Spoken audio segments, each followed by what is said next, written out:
আজকে বাইকের একটা খালি অংশকে ভরে ফেলবো আশা করি। যদিও মেন জিনিসটা আসে নাই, বাট আংশিক কিছু আসছে, সো সেটাই রিসিভ করতে যাব। তো মোটামুটি কয়েকদিনের অপেক্ষার পর কালকে রাতে একটা কল পাই যে বাইকের পেপারস রেডি। সো বেরিয়ে গেলাম এখন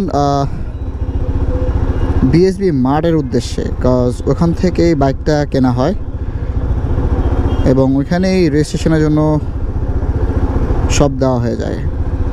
সো ওইখান থেকেই কল আসে যে ভাইয়া আপনার পেপারস হয়ে গেছে, আপনি এসে নিয়ে যেতে পারেন।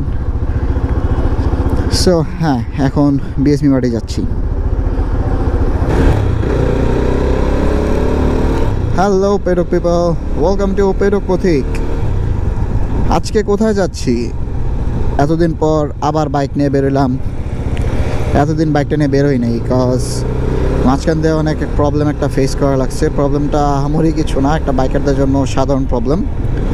সেটা হচ্ছে আমার এই বাইকের অ্যাজ পেপারস বলতে জাস্ট শোরুম পেপারস, আর হচ্ছে রেজিস্ট্রেশন করতে দিয়েছি জাস্ট এই পেপারটাই আমার কাছে ছিল, এই দুইটা ডকুমেন্টই। সো এই দুইটা ডকুমেন্ট অ্যাকচুয়ালি বাইকের জন্য মানে এনাফ না বাংলাদেশের রোডে চালানোর জন্য। সো যেহেতু বাইকে নাম্বার ছিল না, সার্জেন্ট আমাকে আটকায় এবং এটার জন্য আমার প্রায় ঘন্টাখানেক লাইক গেজাইতে হয়েছে। এখন কী আর বলবো, রং না মারি, ঘুরে আসি, সমস্যা কই। তো প্রায় ঘন্টাখানেকের মতো আমার গেজানো লাগছে যে ভাই সেই নাম্বার তো করতে দিছি। হেই লেডি, আচ্ছা যাই হোক, যেটা বলতেছিলাম যে বাইকের এই জাস্ট দুইটা ডকুমেন্টসই আছে আমার কাছে। তো এই দুইটা এনাফ না বাংলাদেশের রোডে চালানোর জন্য। সো এর জন্য এতদিন আর রিস্ক নিয়ে বের করি নাই, কজ আটকায় ফেললে ডাম্পিংয়ের একটা ব্যাপার।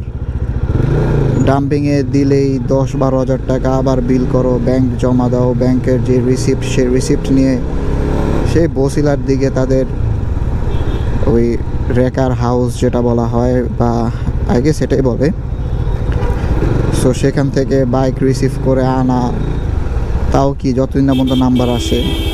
সো এর জন্য রিস্ক নেওয়া হয় নাই। বাট আজকে সাহস করে বেরোইছি, কারণ কালকে বিএসবি মার্ট থেকে আমার কল চলে আসে যে ভাইয়া আপনার যে জিপিএক্সটা ছিল সেটার